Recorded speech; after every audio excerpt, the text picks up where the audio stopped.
mga kaibigan, mga kasama sa gobyerno, huwag natin payagan na magwagi ang kasinungalingan at maling pagbibigay ng impormasyon. Balitarin po natin ang lamesa. Kung merong korap na mayor, tama ba sabihin natin na lahat ng mayor ay korap din? The answer is very elementary. I move that we recognize the Honorable Richard Gomez to rise on a question of personal and collective privilege. Is there any objection? The chair here is none. Representative Richard Gomez is recognized. You may proceed.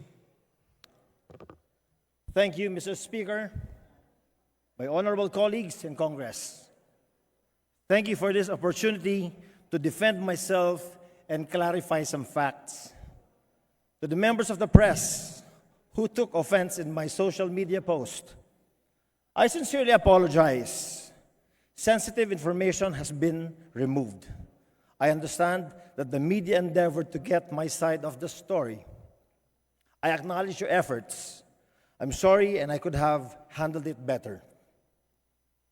Ladies and gentlemen, when President Bongbong Marcos called the attention of public servants and contractors involved in faulty flood control projects, I considered the following as his objectives. Number one, to finally put an end to the debilitating floods that we continue to experience nationwide.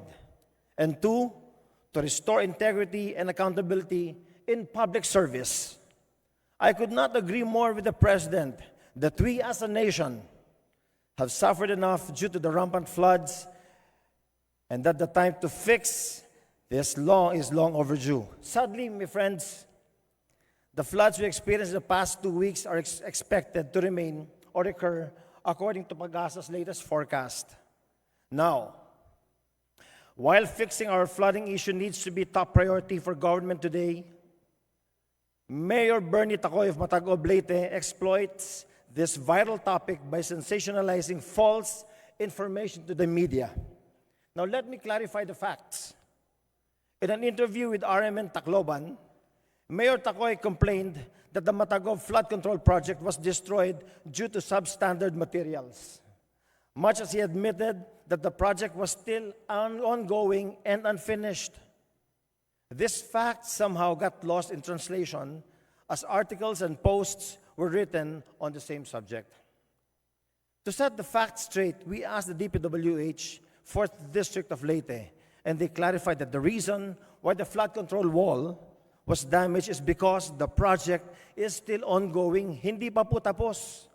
Nagsimula ang proyekto in February of this year at matatapos pa lang sa Nobyembre. Kakatapos pa lang po ng kalagitnaan ng paggawa ng flood control na yan. And I will explain later why this is very critical. But second, Mayor Tacoy complained that the LGU was not consulted. This is very misleading because with DPWH projects, ladies and gentlemen, the agency is required to coordinate and inform the LGU. Kaya nga po makikita nyo sa picture na yan, no? Sinasabi niya hindi rin nakipag-coordinate ang DPWH. Pero in January 16, ayan, may coordination meeting sila. Andiyan pa yung grid coordinates para malaman niya exactly kung yan nga ba yung opisina nitong Mayor Tacoy na ito. He complained in an exchange with local press that the DPWH did not get a building permit. Now, we asked the DPWH and they said that the building permits are not required for buildings. These are required for buildings only, pero hindi po ito building. Flood control po ito. There is no need for an occupancy permit because no one lives in a flood control project. What is needed, though, is a certificate of non-coverage from the DENR, which was procured months prior to the start of the project, September of 2024. Nagsimula ang proyekto in February of 2025. Now let's look at exactly what happened during last week's heavy rains that caused a portion of the flood control walls to fall. Noong August 25 po, napakalakas ho ng ulan. In fact, yung DILG, kinansel ang trabaho, kinansel ang eskwela. Napakalakas ng ulan, bumaha ng gusto sa Matagob. Dahil ang Matagob, napapaligiran po yan ng dam At yan po ang naging catch basin ng distrito namin. And again, yun ang nag-cause na nasira ang flood control kasi nga, hindi pa tapos, hindi pa completed ang project. Now we ask, what was that portion that was not yet finished? When we searched for answers, we found that a certain element, ang tawag po na doon ay lock. Lock was the portion missing. Para sa ating mga hindi engineer, itong tinatawag nilang lock ay yung parte ng flood wall na lumalaban sa lakas ng presyo ng tubig. With this element still missing, kasi nga hindi pa tapos yung project, the walls were still not fortified as per plan to withstand expected water pressure. In Leyte, we have the so-called Hibulagnan Dam, situated in the municipality of Villaba, katabi ito ng Matagob, and it splits into two tributaries. At the bottom of all this, ito na po yung Pagsangaan River sa Ormoc City. This is a wider river that can accommodate large volumes of water. This is where we want the waters of Matagob to lead coming from the dam para ma-divert lahat ng flooding water sa Matagob. I want to inform each and every member of this house that in the district I represent, we have 41 river systems that make up the drainage system of our district. Napakalaki.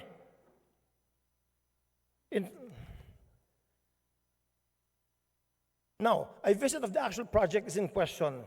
We'll know the beginning and end of this 322-meter stretch of flood control wall. The subject portion is 25 meters that was damaged during the heavy rains. Tandaan po natin, hindi pa tapos ang proyekto nito at nakaschedule pa lang ito matapos by November 27. So let us all acquaint ourselves with this procedural document. Ang tawag po nila dito sa engineers at saka sa mga arkitekto ang punch list. Tinatanong natin, paano natin malaman na tapos na talaga ang proyekto? There is a checklist specific to a project that DPWH inspectors go through to make sure that projects are done per design. Each project should meet the requirements before being handed over to the LGU. And this process was faithfully done for all flood control projects in the 4th District of Leyte since 2022. I factually say none of the completed projects in my district have been damaged except for this one na ongoing at hindi pa tapos. And I invite anyone with any doubt about any anomalies in flood control projects in the district I represent to scrutinize the documents and actual projects. Moreover, the COA had already inspected this very project. Findings would be available from the DPWH or COA. If ever any verified anomalies surface, just in case, well, I would gladly face the issue. But until then, I highly recommend, especially to Mayor Tacoy of Matagob, to please exercise caution. The lack of accountability and integrity of some public servants and contractors have led to the burgeoning problem of persistent floods. Some, but not certainly all. In fact, accountability and integrity of work must be expected across all professions, not just us lawmakers, and we cannot simply weaponize popular issues like this to make baseless accusations on just anybody, on just anyone. And therefore, proper verification of facts must be exercised. This is the only responsible thing to do. Tayo na mga kongresista, ang trabaho natin, gumawa ng batas. Ang sunod, ginagawa natin trabaho, mag-request ng pondo. Pag naaprubahan, dumidiretso sa DPWH. Sila nagpapabidding, binibigay sa mga natural winning bidders. Pero bago magsimula ang nasabing proyekto ng DPWH, dumadaan sa coordination to sa mga LGU. Kung saan gagawin ang proyekto at sinisigurong kumukuha ng necessary government documents for the purpose of constructing government projects. Kaya napakalaking kalokohan ang ginawa ni Mayor Tacoy na paglinlang sa press at sa tao ukol sa ongoing flood control program. Dahil sa misinformation na binigay niya, nilunok ito ng publiko as gospel truth. sa lahat ng mga lumabas na interview niya sa radyo at sa TV. Mga kaibigan, mga kasama sa gobyerno, huwag natin payagan na magwagi ang kasinungalingan at maling pagbibigay ng impormasyon. Then comes the issue of ethics. I looked up the meaning of ethics online and it says, ethics is a study of what is morally right and wrong, good and bad, involving systems of moral principles and values. It includes examining our values, principles, and purposes to determine how we should live and interact with others, ensuring fairness, respect for rights, and the minimization of harm. This was my contention when I called out Mayor of Baguio City, Benji Magalong, when he was issuing blanket statements implying that all congressmen in this house are corrupt. By all means, Mista, call out corruption. That is both a responsibility and a moral duty. Tutulungan kita. Labanan natin ng korupsyon. But one must draw the line when it comes to generalization. It is responsible to make the fault of one, it is irresponsible to make the fault of one apply to all. Balitarin po natin ang lamesa. Kung merong corrupt na mayor, tama ba sabihin natin na lahat ng mayor ay corrupt din? Of course not. The answer is very elementary. Now, dito sa sarili nating bahay, Deputy Speaker Ronnie Puno would fault me for defending myself from baseless attacks and cite the same as an ethical issue. I've been asked about the statements of DS Puno. It is good that he touched on the issue of ethics. I agree. The House should step up and lead by example. In fact, this should have been done a long time ago. Let us go back to where this whole trouble started. Saan ba nagsimula ito? Saan ba ang punot dulo nito? Anomalous flood control program. Sa budget ng presidente, kinailangan pa niya mag-veto. Kasi nga hindi na reflective sa kanyang vision. Mabuti na rin na nanggaling kay DS Puno mismo ang issue ng ethics dahil gusto niya na isa lang sa ethics committee ang kapwa niya, kongresista. Mabuti siguro kung balikan natin ang punot dulo nitong buong kontrobersya na hinaharap natin. Itong flood control na inabuso ng ilan pero sinagasaan ng lahat. Huwag po natin lahatin. Kung may ethics committee man lang, isa lang din natin yung kumate ng budget. Huwag na natin simulan sa 2022. Kung gusto nyo, kahit nung 2025 lang. The same standard should apply to all. No sacred cows. You speak of ethics when one rises to defend his name from baseless allegations. All the more ethics should come into play when a whole institution is tarnished over the lack of accountability of some. Ladies and gentlemen, to end this privileged speech of mine, in 1991, thousands of people died in Ormoc because of a flash flood. 8,000 people perished in 45 minutes. But under our watch, we have gone to great lengths to ensure that all projects are not substandard and all are above board. Prior to 2010, bago kami umupo sa Congress, marami kami naabutan na tulay na walang sapa, na walang tubig sa ilalim, pero nilagyan na lang ng tulay.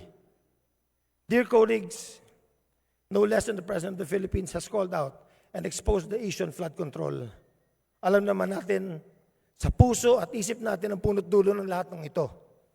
Nasa konsensya na ng bawat isa sa atin kung tayo ay naging bahagi ng lahat ng usaping ito. Dagan kayong salamat, Mr. Speaker. Magandang hapon po sa lahat. Thank you. Thank you, Representative Gomez. Majority Leader. Mr. Speaker, I move that we refer this speech of the Honorable Richard Gomez to the Committee on Rules for proper action. Is there any objection? The chair hears none. The motion is approved.